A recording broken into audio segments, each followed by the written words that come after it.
नमस्कार दोस्तों, मैं एस.एन. शर्मा और आप YouTube पर देख रहे हैं मेरी चैनल पर एक नया वीडियो जिसके बारे में मैं आपको बताना चाहता हूं। वो वीडियो है अक्सर ठेकेदार को लॉस क्यों होता है। ठेकेदारी बिजनेस का मेरा नॉलेज है। मैंने 1982 में मेरा खुद का रजिस्ट्रेशन करवा लिया था। 1976 में मैंने एक क्लास कॉन्ट्रैक्टर थे, उनके यहाँ सर्विस की। 8 साल तक as a supervisor, site supervisor रहा।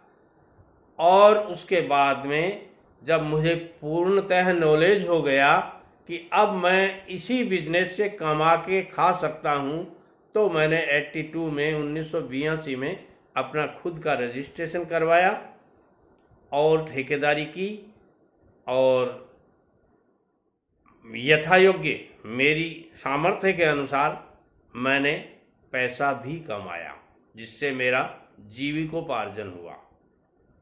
बात आती है ठेकेदार अक्सर लॉस क्यों खा जाते हैं अथवा ठेकेदारों को लॉस क्यों होता है।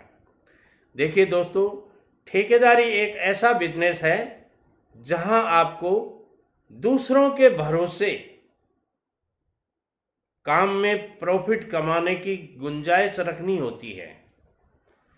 रामायण में एक चौपाई है, मैंने उसको बहुत अच्छी तरह से पढ़ा है, समझा है, आपको भी सुना देना चाहता हूं। आप चाहे किसी भी धर्म से हो, अच्छी बातें सभी धर्मों की स्वीकार करनी चाहिए। ये मेरा सिद्धांत है, मेरा मानना है। पराधीन स्वप्ने सुख नहीं, दूसरे के अधीन रह करके सपने में भी सुख नहीं मिलेगा। ज्यादातर ठेकेदार लोग ठेकेदार बनने के बाद अपने आप को बहुत बड़ा ठेकेदार मान लेते हैं। वो तुरंत ही सारे वो ठेकेदारों के जो एक क्लास ठेकेदार जो एटीट्यूड उनका होता है, उसी एटीट्यूड पर काम करना शुरू कर देते हैं। उनके पास यदि स्कॉर्पियो है तो वो भी एल्टो जरूर लाने की कोशिश करेंगे। पहली फुर्सत में मैं कहना चाहूंगा, आप अपनी जरूरत की चीज जरूर खरीदिएगा, मगर लायबिलिटी मत खरीदिएगा। ज्यादातर ठेकेदारों को मैंने देखा है, कमाया धमाया कुछ नहीं है, खर्चे बांध लेते हैं। अब खर्चों में होता क्या है, आप कमाते हैं चवन्नी, खर्चा करते हैं 1 रुपया। साइट का आपको नॉलेज नहीं है, टेंडर आपने भर दिया, साइट को जाके ही नहीं देखा, साइट पे क्या पोजीशन है। मान लीजिए आप एक आरसीसी ओवरहेड टैंक बना रहे हैं और आपकी साइट से आपकी ऑन रोड है, जहां रोड है वहां से 300 मीटर कच्चे में साइट है वो, यानी टीले के ऊपर मोस्टली टैंक बनते हैं, क्योंकि वाटर टेबल देखना पड़ता है उनको कि पानी कम से कम पैसों में ज्यादा से ज्यादा ऊंचाई तक कैसे पहुंच पाए। तो ओवरहेड टैंक जो होते हैं उनका काम होता है ऊंचाई से पानी देना। तो जब ऊंचाई जमीन की लेवल की ऊंचाई डिपार्टमेंट को मिलती है, वहां उस जगह वो टैंक बनाने की कोशिश करते हैं। तो वो जगह मोस्टली कच्ची मिलती है। हमारे टाइम में तो, आज के टाइम में फिर भी रोड हो सकती हैं, मगर आज भी ज्यादातर उन टीलों तक रोड नहीं पहुंची होती। और वहां आपको मटेरियल सारा वहां से काम में लेना है। आप रोड साइड से मान लीजिए 300 मीटर नीचे आपने रोड के ऊपर मटेरियल डलवा लिया। अब उसको आपको रीट्रांसपोर्टेशन करना पड़ेगा, अनलोड, लोडिंग और अनलोडिंग दोबारा करनी पड़ेगी, और आपका कार्टेज भी लगेगा। यदि वहां कच्चा रास्ता है, ऊंट गाड़ियों के द्वारा आपको माल डलवाना पड़ेगा, या और आजकल छोटे पिकअप वगैरह में ले जाना पड़ेगा, वहां आपका बड़ा ट्रक नहीं जाएगा। ये खर्चे बढ़ गए आपके। होता क्या है, कई जगह पानी के कनेक्शंस नहीं होते हैं, वहां आपको पानी, आप सोचिए, आप 6 महीने, 9 महीने, 12 महीने आपका काम चलना है, और वहां आप टैंकर से पानी गिरवाते हैं, डलवाते हैं, और उसके लिए आपको अंडरग्राउंड टैंक भी एक बनाना पड़ता है स्टोरेज के लिए, तो कितने खर्चे बढ़ गए।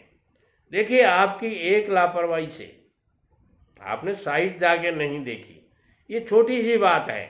इसलिए मैं कहना चाहूँगा, जब भी आप किसी टेंडर को भर रहे हैं तो सबसे पहले साइट विजिट जरूर करें। साइट विजिट में भी आपको अपने मिस्त्री को साथ ले जाना चाहिए, जो आप वहाँ वो काम करेगा। अपने सुपरवाइजर को साथ ले जाना चाहिए, या यूँ कह सकते हैं आपके पास आप कोई बड़े ठेकेदार हैं तो इंजीनियर को साथ ले जाना चाहिए। होगा क्या उससे कि उनकी एडवाइस भी काम करेगी, और आप जब टेंडर का एस्टिमेट करेंगे तो उस समय वो सारी बातें उसमें जोड़ेंगे, और कभी आपको लॉस नहीं होगा। और अक्सर ठेकेदार जो लॉस खाते हैं वो इन्हीं कारण से खाते हैं। अब बात आती है लेबर की। आप जब रेट भरते हैं उस समय मौसम अच्छा होता है, लेबर की रेट साधारण है, मगर जब आप काम एग्जीक्यूट करेंगे उस समय लेबर रेट क्या होती है, वो मौसम के हिसाब से, क्लाइमेट के हिसाब से होती है। सपोज कीजिए किसी गेहूं उत्पादन वाले क्षेत्र में आप आरसीसी ओवरहेड टैंक बना रहे हैं, और अब आपको काम शुरू करना है, उसी समय गेहूं के बीजने का, बुआई का समय आ जाएगा। तो बुआई तो इजीली हो जाती है क्योंकि आजकल मशीनों के द्वारा होता है, मगर कटिंग में लेबर की जरूरत होती है, माल निकालने में और में सारा आजकल मशीनों से ही कटिंग होने लगी, सारी बातें हैं, मगर फिर भी लेबर की जरूरत होती है। और उस समय जो 600 रुपये पर डे लेबर चार्जेस लग रहे थे, उस समय खलिहान के समय में 1000-1200 रुपये में भी लेबर मिलना मुश्किल हो जाता है। उस समय आपकी लेबर वेजेज जो आपने जोड़ा है, कैलकुलेट किया है, एसेस किया है, वो लेबर वेजेज आपकी 25% से 50% बढ़ गई, और इसका टोटल कैलकुलेशन आप निकालेंगे तो ये 15 से 10% बढ़ जाएगी। इसी तरह के और बहुत से खर्चे हैं जिनकी चर्चा अपन अगले वीडियो में करेंगे। अब बात आती है आपका क्या कमेंट है, आप ठेकेदारी करते हैं या करना चाहते हैं। आपके कई कमेंट हो सकते हैं, कुछ बच्चों के, यानी यूं कह सकता हूं मेरा बोलने का तरीका है, ये बच्चे नहीं होते हैं, वो 21 से 25 साल के होते हैं, मगर मेरी हॉबी में आ गई ये बात, मैं अपने से बहुत छोटे बच्चों को बच्चा ही कहता हूँ। तो उनके कमेंट्स आते हैं, दादाजी ठेकेदार कैसे बनूं, ठेकेदारी कैसे सीखूं, ठेकेदारी सीखने के लिए मुझे क्या क्या इक्विपमेंट चाहिए। इनमें से आपका कोई भी एक सवाल हो सकता है, तो आप कमेंट करके मुझे बताइएगा कमेंट के अंदर कि मैं इस उम्र का हूँ, मेरी आर्थिक आधार ये है, और मैं ठेकेदारी करना चाहता हूँ, क्या मैं ठेकेदारी कर सकता हूँ? यदि हाँ, तो एक कमेंट दादाजी मुझे जरूर कीजिएगा। मैं आपके हर कमेंट का जवाब देने के लिए जवाबदार हूँ, रेस्पॉन्सिबल हूँ। और ताज्जुब करेंगे आप, आज की तारीख में एक भी कमेंट जो आपने भेजा है मेरे को बिना जवाब दिए मेरी चैनल पे आपको नहीं मिलेगा, विश्वास कीजिए मेरा। वीडियो पसंद आता है लाइक, शेयर और कमेंट कीजिए, और सारे दोस्तों को शेयर कीजिएगा। नमस्कार। अपना ख्याल रखिए, अपने से ज्यादा अपने बड़ों का ख्याल रखिए, क्योंकि उन्होंने आपको बड़े अरमानों के साथ पाला पोसा और बड़ा किया है। उनका ध्यान रखना आपके जीवन की पहली जिम्मेदारी है। इस बात को गांठ बांध लीजिए। नमस्कार।